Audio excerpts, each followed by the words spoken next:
বিয়ের ভিডিওটা দেখে সব সত্যি জানতে পেরে গেল তেজ। সম্পূর্ণ জানতে ভিডিওটিতে একটি লাইক করে প্রথম থেকেই দেখতে থাকো। গল্পের শুরুতেই দেখা যায় ঠাম্মি সুধাকে বলতে থাকে, তুমি এই অসাধ্য সাধন করেছো নাথ বৌমা? আর তখনই তেজ বলে, হ্যাঁ ঠাম্মি, সুধাই এই অসাধ্য সাধন করেছে। যেভাবে ও ব্যালকনিটা সাজিয়েছে তুমি না দেখলে বিশ্বাস করবে না। আর তার আগের মুহূর্তটা পুরোই শুধু ভাঙাচোরা ছিল।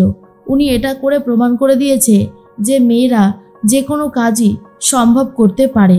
আর তখন ঠাম্মি বলে, বাহ, তুমি যখন এই কথাটা বলছো দাদুভাই, তাহলে সুধাকে আমি একটা কাজ দেব। সুধা যদি সেই কাজটা করতে পারে তাহলে আমি বুঝবো মেয়েরা সব কিছুই করতে পারে। মনে মনে তেজ ভাবে, ঠাম্মি এবার কি কাজ দেবে সুধাকে? এই রে, এবারেই তো ভয় করছে। ঠাম্মি তখন বলে, নাথ বৌমা, তোমাদের বাড়ি যখন গিয়েছিল আমার নাতি, তখন ওর ওপরে হামলা করা হয়েছিল। কারা করেছিল? 24 ঘন্টার মধ্যে তাদেরকে পুলিশের হাতে তুলে দিতে হবে। কি পারবে তো? আর এটা শোনার পরেই তেজ মনে মনে ভাবে, সর্বনাশ, ওই নন্টে আর কাতলা যদি সামনে আসে তাহলে তো ওরা সুধার ব্যাপারে সত্যি কথাটা বলে দেবে। কি হবে এখন? তেজ বারণ করার আগেই সুধা বলে, পারবো পারবো ঠাম্মি, তুমি যখন বলেছো তখন সেই কাজটা তো আমাকে করতেই হবে। এর মধ্যেই তেজ তখন বলে, তরিতা, তুমি কিন্তু অন্যায়টা করেইছো। হ্যাঁ, আমি কিন্তু আজকে কিছু বললাম না। তরিতা চুপ করে রয়েছে আর মনে মনে ভাবে, উফ, কি যে ঝামেলার মধ্যে পড়ি। যতই আমি দিদিভাইকে অ্যাটাক করার চেষ্টা করি ততই যেন আমি নিজে ফেঁসে যাই। এর মধ্যেই তেজ ভাবে, সুধা তো আমাকে যারা হামলা করেছিল তাদেরকে খুঁজে বার করবে, আর আমি খুঁজে বার করব সেদিন সুধা আমাকে ঠিক কী বলতে চেয়েছিল। আদেও কেউ আমাকে চিঠিটা দিয়েছিল নাকি ওখানে কোনো গণ্ডগোল আছে? সমস্ত সত্যিটা আমাকে জানতে হবে। আর সেই জন্য বিজিতের সাহায্য নিতে চাইছে তেজ। বিজিতকে ফোন করে সবটা জানায়। বিজিত তখন বলেছিল, জামাইবাবু, ইমন ম্যাডামের যে ল্যাপটপটা রয়েছে তার মধ্যেই সমস্ত ফাইল সেভ করা থাকে।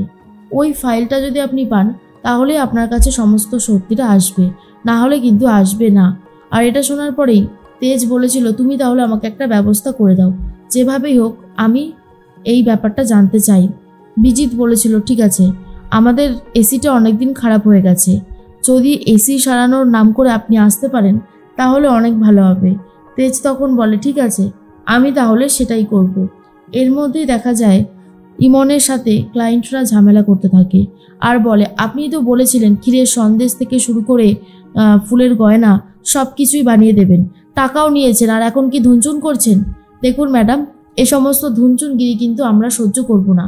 আপনি কিন্তু বড্ড বেশি বাড়াবাড়ি করছেন এবারে। ইমন তখন বলে, প্লিজ আমাকে একটু সময় দিন, সে অসুস্থ হয়ে যাওয়ায় আমরা অর্ডারটা ঠিক টাইমে দিতে পারছি না, তাই বলে এটা না যে আপনি আমাকে কথা শোনাবেন। তখন সেই ক্লায়েন্ট বলে, আপনি টাকা ফেরত দেবেন যদি না অর্ডারটা দিতে পারেন, আর যদি পারেন তো খুবই ভালো, আর যদি না পারেন টাকাটা আমাকে দিয়ে দেবেন, না হলে কিন্তু আমি আপনার বিরুদ্ধে কেস করতে বাধ্য হব। এরপর সেই ক্লায়েন্ট তো চলে যায়। বিজিতকে খুঁজতে শুরু করে দেয় তেজ আর বলে, এই তো বিজিত, আমি চলে এসেছি। তখনই বিজিত বলে, জামাইবাবু, আপনি একটু অপেক্ষা করুন, আমি আসছি। এরপরে বিজিত বলে, ম্যাডাম, আপনি আমাকে ডাকছিলেন? ইমন বলে, তোমাকে দিয়ে আর একটা কাজও হবে না, সেই মেয়েটার ফোন নাম্বার আমাকে দাও, আমি তার সাথে যোগাযোগ করব। ক্লায়েন্টরা একের পর এক ঘুরে যাচ্ছে, এবারে তো আমি শেষ হয়ে যাব। বিজিত বলে, সরি ম্যাম, আমি সেটা করতে পারবো না, কারণ আমি তার পরিচয় সবাইকে জানাতে পারবো না। আর এটা জানার পরে ইমন তো রেগে যাচ্ছে খুবই বেশি করে। আর এর মধ্যে তেজ এসে গেছে, এসি সারানোর নাম করে তেজ এসেছে। ইমন তখন বলে, ইনি কি করবে? বিজিত বলে, ইনি তো এসি সারাবে ম্যাডাম। আর তখন ইমন বলে, আপনি পারবেন তো? আপনাকে দেখে কিন্তু মনে হচ্ছে না।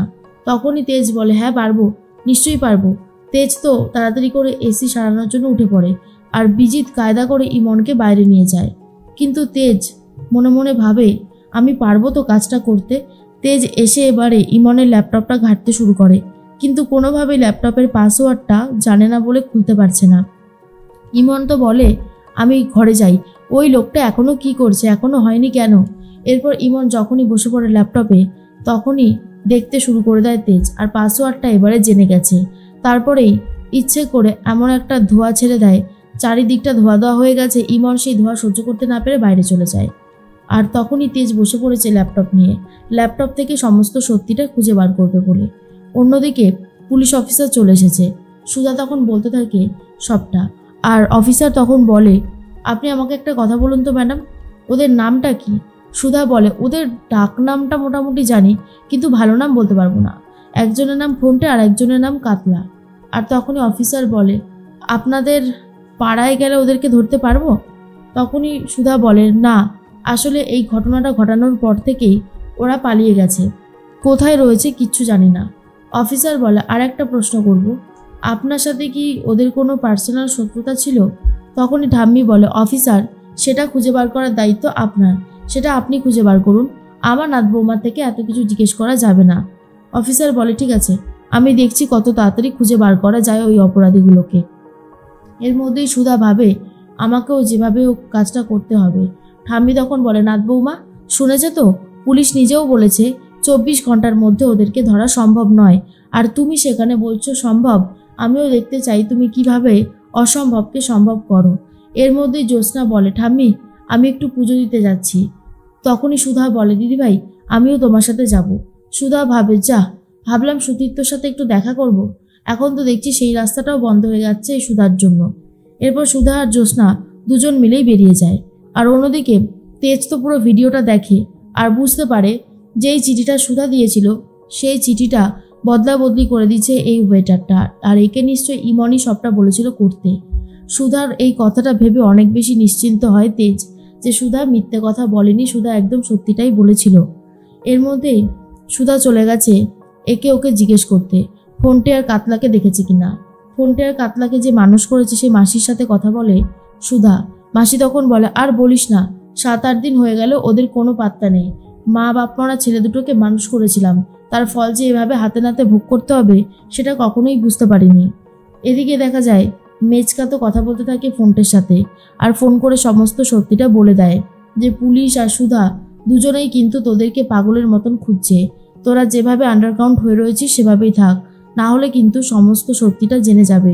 ফোনটা তখন বলে, ঠিক আছে দাদা, আপনি যেমনটা বলবেন তেমনটাই হবে। এর মধ্যেই বিশুদা বলে একজন সুধাকে ফলো করছিল। সুধা তখন বলে, বিশুদা অনেকক্ষণ থেকেই দেখছি তুমি আমাকে ফলো করছো, তুমি কি এ ব্যাপারে কিছু জানো? বলো না বিশুদা, তুমি জানো ফোন্টে আর কাতলা কোথায় আছে? ওদের জানাটা খুব দরকার। আর ঠিক তখনই বিশুদা বলে, কিছুদিন আগে দোয়েলকে দেখছিলাম ফোন্টের সাথে ঘুরতে। আমি তো অবাক হয়ে গেলাম যে আচার্য বাড়ির মেয়ে ফোন্টের সাথে ঘুরছে, তবে আমি সেরকমভাবে কিছু জানি না। তবে ওদের তুই খুঁজতে চাইছিস কেন সুধা? সুধা বলে, দরকার আছে, অনেক ইম্পর্ট্যান্ট একটা কাজ আছে। এর মধ্যেই পেছন থেকে গাড়ি নিয়ে আসছিল তেজ। সুধাকে দেখে জোরে জোরে হর্ন দিতে থাকে, আর তেজকে দেখে তো চিনতেই পারিনি সুধা। সুধা তখন বলে, আপনি কে? তেজ বলে, গাড়িতে উঠুন। সুধা বলে, আমি আপনার গাড়িতে উঠতে যাব কেন? এরপরে যখনই তেজ সুধার হাত ধরে, এরপর সুধা একটা ডাল ভেঙে নিয়ে তেজকে মারবে বলে ঠিক করে, কিন্তু তেজ যখন তার ছদ্মবেশটা খুলে ফেলে তখনই বুঝতে পারে যে সুধা বুঝতে পেরে যায় যে এটাই হলো তেজ বসু মল্লিক, তাই আর কিছু বলতে পারে না।